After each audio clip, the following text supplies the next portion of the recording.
बिस्मिल्लाहिर्रहमानिर्रहीम। अस्सलाम वालेकुम। पाकिस्तान और भारत के अंदर तकरीबन 60-65% ऐसे लोग हैं जिनको एंटीबायोटिक रेजिस्टेंस होती है। वो एंटीबायोटिक का गलत इस्तेमाल करते हैं और नतीजा क्या होता है कि वो दवाई जिसको वो मर्ज़ के लिए इस्तेमाल कर रहे होते हैं वो दरअसल उनके लिए वबाल जान बन जाती है। आज के इस वीडियो में मैं ज़िक्र करूंगी कि एंटीबायोटिक लेना क्यों ज़रूरी है और किन कंडीशंस में लेना ज़रूरी है, और हमारी मेजॉरिटी जो पाकिस्तानी अवाम है या मेजॉरिटी सोसाइटी है वो लोग क्यों इसका गलत इस्तेमाल करते हैं। एक छोटी सी मैं आपको एग्जांपल देती हूँ कि एक मरीज़ हमारे पास एडमिट हुआ हॉस्पिटल में। वो घर में उसको मामूली सी वायरल इन्फेक्शन हुई जिसके लिए उसने एंटीबायोटिक लेना शुरू कर दी। तकरीबन वो 2 हफ्ते लेता रहा। क्या हुआ कि मर्ज़ उसका बढ़ता गया, गला ख़राब हुआ, उसके अलावा बॉडी की तमाम इम्यूनिटी डाउन हो गई। उसको हॉस्पिटल एडमिट होना पड़ा। हॉस्पिटल में उसको इलाज दिया गया और वो घर चला गया। उसके बाद क्या हुआ कि वो दोबारा आया और दोबारा से उसी तरीके से उसको हॉस्पिटल में एडमिट होना पड़ा। लेकिन मसला कहाँ पर आया था? मसला डॉक्टर की दवाई में नहीं था। जो उसको एक्स्ट्रा हॉस्पिटलाइजेशन के चार्जेस पड़े वो उसकी अपनी गलती के ऊपर पड़े, क्योंकि वो एंटीबायोटिक ले रहा था। किस काम के लिए? एंटी वायरल के लिए। ये एक बहुत बड़ी गलती है जो कि हमारी सोसाइटी में लोग करते हैं कि गला ख़राब, नज़ला, ज़ुकाम के लिए वो एंटीबायोटिक लेना शुरू कर देते हैं, जबकि जिस वक़्त वो डॉक्टर के पास जाते हैं तो वो ये कहते हैं जी हमें वायरल इन्फेक्शन हो गई।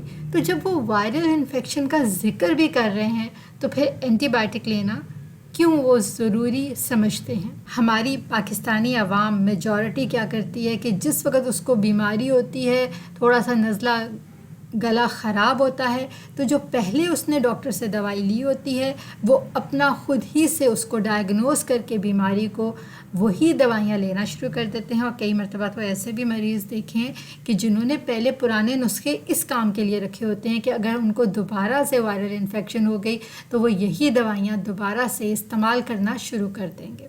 सो ये बहुत बड़ी हमाकत मैं कहती हूँ करते हैं। ना सिर्फ वो अपनी सेहत को दांव पे लगाते हैं बल्कि उनका जो और अखराजात होते हैं वो भी बढ़ जाते हैं। इस महंगाई के दौर में स्पेशली मैं बात कर रही हूँ, इसलिए बहुत ज़्यादा एहतियात की ज़रूरत है कि कब किस वक़्त एंटीबायोटिक का इस्तेमाल करना ज़रूरी है। और सबसे बड़ी बात कि एंटीबायोटिक लेना क्यों ज़रूरी है और किन कंडीशंस में लें और किन कंडीशंस में नहीं लेनी चाहिए, और एंटीबायोटिक रेजिस्टेंस क्या होती है। आज के इस मुख्तसर वीडियो में मैं आपको कोशिश करूंगी कि आपको पूरी इन तमाम बातों के बारे में आपको प्रॉपर गाइड कर सकूं। एंटीबायोटिक का गलत इस्तेमाल किया जाता है और कौन सी ऐसी कंडीशंस होती हैं जिसमें एंटीबायोटिक का गलत इस्तेमाल किया जाता है, जिनमें चंद एक आती हैं कि नज़ला, ज़ुकाम या फ्लू में एंटीबायोटिक का लेना, डॉक्टर की हदायत के बगैर दवाई लेना, दवा मुकम्मल कोर्स से पहले छोड़ देना। ये बहुत इम्पॉर्टेंट पॉइंट है। और पुराने नुस्खे से नई बीमारी में इस्तेमाल करना या डोज कम या ज़्यादा करना अपनी मर्ज़ी से। ये गलतियाँ वक्ती सुकून तो देती हैं लेकिन इन द लॉन्ग रन इनका फ़ायदा होने की बजाय इनका नुकसान होता है। अब थोड़ी सी बात की जाए कि एंटीबायोटिक रेजिस्टेंस क्या होता है। कि जिस वक़्त जरासीम बार बार उन्हीं दवाइयों का बार बार सामना करते हैं तो क्या होता है कि वो रेजिस्टेंस डेवलप कर लेते हैं या उनके अंदर भी इम्यूनिटी आ जाती है और वो डीट हो जाते हैं। और अल्टीमेटली क्या होता है कि उनकी जो कवरिंग होती है, या उनकी जो एक खौल होता है जो उन्होंने अपने ऊपर चढ़ाया होता है, वो उसका रंग बदल लेते हैं। अब नेक्स्ट टाइम जब आप दवाई लेंगे, और दवाई जो है वो उस लिए बनाई गई कि वो जो पहले वाला खौल था जो वो उतार चुके हैं या चेंज कर चुके हैं उसके मुताबिक थी दवाई, और अब जो जरासीम हैं उन्होंने नई दवाई या नया खौल इस्तेमाल कर लिया, तो वो जो नई दवाई आ रही होगी वो उस नए खौल को पहचान नहीं पाएगी। अल्टीमेटली क्या होगा कि वो दवाई बेअसर होगी और जो जरासीम होंगे वो वैसे ही ददानते फिरेंगे, इधर उधर भागते फिरेंगे, और जैसे उनका रिप्रोडक्टिव साइकिल चल रहा है वो चलता रहेगा और मरीज़ का जो मर्ज़ है वो बढ़ता जाएगा। WHO ورلڈ ہیلتھ آرگنائزیشن کے مطابق اس وقت پوری دنیا میں تقریباً 10 لاکھ سے زائد اموات صرف اینٹی بائیوٹک ریزسٹنس سے ہو چکی ہیں۔ یہ سوچنے میں یا بات کرنے میں بہت چھوٹی سی چیز لگتی ہے کہ آپ نے ایک دفعہ دوائی لی، آپ کا اس کے ریزسٹنس ڈیولپ ہوا، یا آپ نے ڈوز لینے سے پہلے ہی اس کو چھوڑ دیا تو کیا ہوا کہ جو جراثیم تھے، بیکٹیریاز تھے، انہوں نے اپنے خول کو چینج کر لیا۔ الٹیمیٹلی کیا ہوا کہ جب آپ نیکسٹ ٹائم وہی دوائی لیں گے تو وہ اثر نہیں کرے گی، وہ کام نہیں کرے گی۔ اس کے نتیجے میں مرض وہیں کا وہیں رہے گا یا بڑھتا رہے گا، اور وہ اینٹی بائیوٹک بھی اثر نہیں کرے گی۔ آپ کے پیسے بھی زیادہ لگے، آپ کے اخراجات بھی زیادہ ہوئے، اور آپ کا مرض بھی وہیں کا وہیں ہے جبکہ پہلے سے بڑھ رہا ہے۔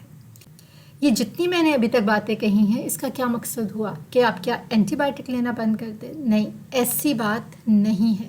آپ کو اینٹی بائیوٹک لینی ہے، لیکن آپ کو چند ہدایات آپ کو پتہ ہونی چاہیے۔ آپ نے ذہن میں کچھ پوائنٹس ایسے رکھنے ہیں کہ جب بھی آپ اینٹی بائیوٹک لیں تو آپ نے ان چیزوں کو مد نظر رکھنا ہے۔ اس کے اندر کیا کیا چیزیں آتی ہیں؟ پہلی چیز آتی ہے کہ آپ نے تو سب سے پہلی بات ہے کہ ہمیشہ ڈاکٹر کے مشورے سے ہی آپ نے دوائی لینی ہے، اور جب بھی آپ نے دوائی لینی ہے آپ نے کورس کو مکمل کرنا ہے، چاہے آپ بہتر سے بہتر محسوس کر رہے ہوں۔ اس کے علاوہ دوائی جو پرانی ہے وہ کبھی بھی دوبارہ سے خود سے استعمال نہ کریں، یہ سوچ کر نہ کریں کہ یہ ویسی ہی بیماری ہے جیسے پہلے آپ کو ہوئی تھی۔ اینٹی بائیوٹک صرف بیکٹیریا میں ہی استعمال ہوتے ہیں، وائرل بخار میں نہیں، اور اپنی قریبی فارمیسی سے بغیر نسخے کے کبھی بھی دوائی مت خریدیں، اور بچوں کو کبھی خود سے اینٹی بائیوٹک نہ لینے دیں۔ یاد رکھیں، خود علاج ہمیشہ خطرناک علاج ثابت ہوتا ہے، اور یہ بات 100% 16 آنے درست ہے۔ اینٹی بائیوٹکس زندگی کو بچانے والی دوائیاں ہیں، نہ کہ آپ ان کو خود اپنے ہاتھوں اپنے ہی لیے زہر قاتل بنا دیں۔ اس لیے جب بھی آپ دوائی کا استعمال کریں آپ نے بہت احتیاط سے محتاط ہو کے کرنا ہے، اور ان تمام چھوٹی چھوٹی باتوں کو ذہن میں رکھنا ہے۔ اگر تو ویڈیو اچھی لگی ہو تو اس کو لائک کیجیے گا، چینل کو سبسکرائب کیجیے گا، اور اپنے فیملی فرینڈز اور ریلیٹیوز میں یہ ویڈیو ضرور شیئر کیجیے گا، تاکہ جو لوگ گھروں میں اینٹی بائیوٹکس رکھی ہوئی ہوتی ہیں اور ان کے پھکوں کے پھکے مار رہے ہوتے ہیں، اس لیے پلیز اس کو اوائڈ کیا کریں۔ شکریہ، انشاءاللہ ملتی ہوں اگلی ویڈیو میں نئے ٹاپک کے ساتھ۔ اللہ نگہبان۔